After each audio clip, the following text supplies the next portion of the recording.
story I'm about to tell you is once again absolutely true. I know, because I was asked to investigate it, and I can vouch for everything that happened.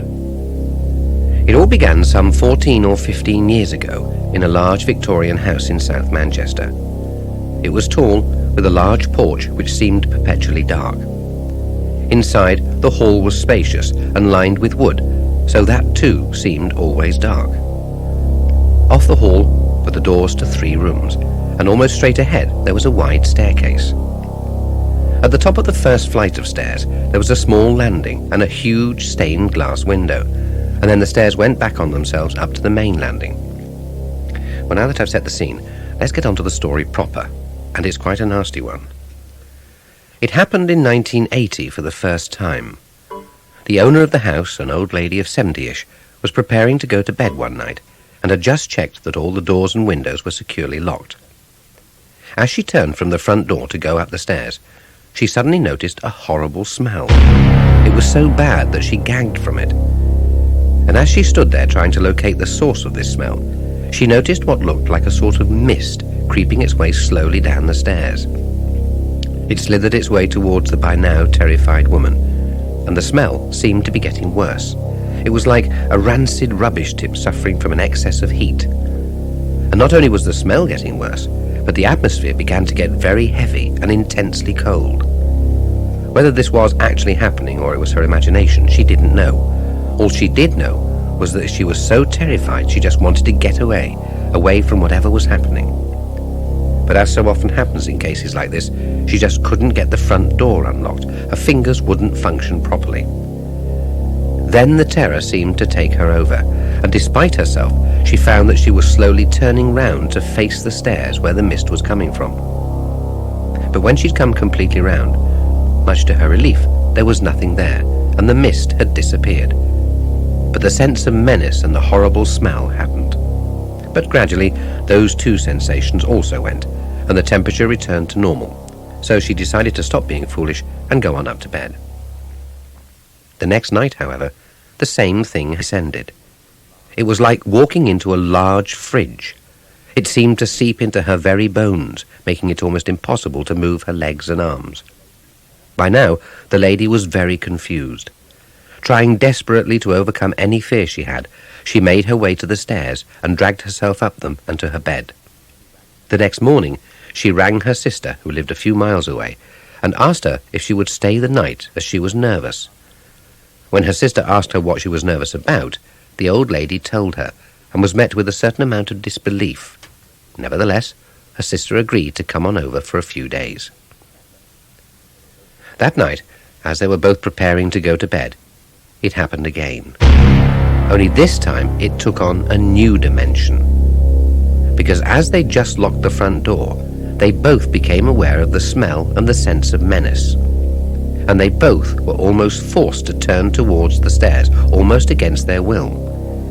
Once again, the temperature dropped so dramatically that they began to shiver uncontrollably. The mist began to form. But this time, it seemed to drop down from the landing in a vertical pillar. For a few moments it just hung there, and then it started to assume a recognizable shape. It slowly formed into the figure of a young man in a nasty state of decomposition, hanging from the top banister. There was a thick rope tied round the neck of the figure, and the face was bloated and misshapen. The tongue was lolling from the side of the aperture which was the mouth, and the lips were drawn back in a ghastly death's head grin. For a while, the two ladies were rooted to the spot, not knowing what was happening to them, and unable to move or speak. Then, quite from where she didn't know, the old lady managed to let out a terrified scream. As she did so, the figure seemed to grow in size, and then it just disappeared before their very eyes. The old ladies were in a terrible state. They didn't want to stay one more second in the house, but realizing that this situation was beyond anything they'd ever experienced before, they hurriedly packed a few essentials into a bag and took a taxi to the sister's house. The next day, the two ladies decided that this was a matter for their local church, so the owner of the house called in her local priest. He was skeptical, but eventually agreed to stay a night or two to see if anything happened. But unfortunately, nothing did, so exorcism was out of the question. The priest, however, did sprinkle some holy water over the stairs and banisters and bless the house. After a week, the old lady returned to the house, and as soon as she did, she regretted her decision. Because that night, she was again visited by the ghastly spectre of the young man. The next day, against her better judgment, she called on the services of a medium who she'd heard about, and it so happened that I had used her on previous investigations that I had conducted. So she asked me if I would like to accompany her to corroborate any evidence she might uncover. That weekend, we both settled down in the hall of the house to await events. And we both experienced all that the two old ladies had. We both saw the figure of the young man hanging from the banister, and we both sensed the feeling of menace, the intense cold, and the awful smell of corruption. The medium, however, was able to go a stage further, and the information she gained on a psychic level formed the basis for our research into this strange event. It seems that at the turn of the century, the house was owned by a wealthy middle-class family, a father, mother, son, and daughter. Well, on the weekend before Christmas in 1901, they went away for the festive season. All that is, except the son, who had apparently had a violent argument with his father and had been forbidden to come with them as a punishment. The family returned the following Thursday to find their son had killed himself by putting a rope around his neck, tying it to the banister, and jumping into oblivion.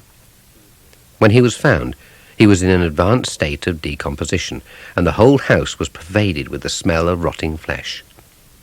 A verdict of suicide was recorded on the young man, but the family never got over their loss and soon moved away from the house.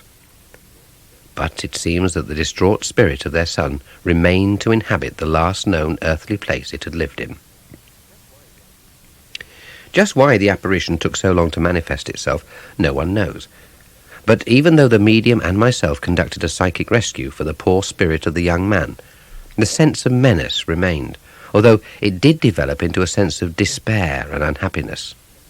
To this day, the house has a strange air about it which has resisted all efforts to remove it. So, if you're ever tempted to invest in a large Victorian house, which seems to have a certain atmosphere about it, take care. There might already be a sitting tenant, if you know what I mean.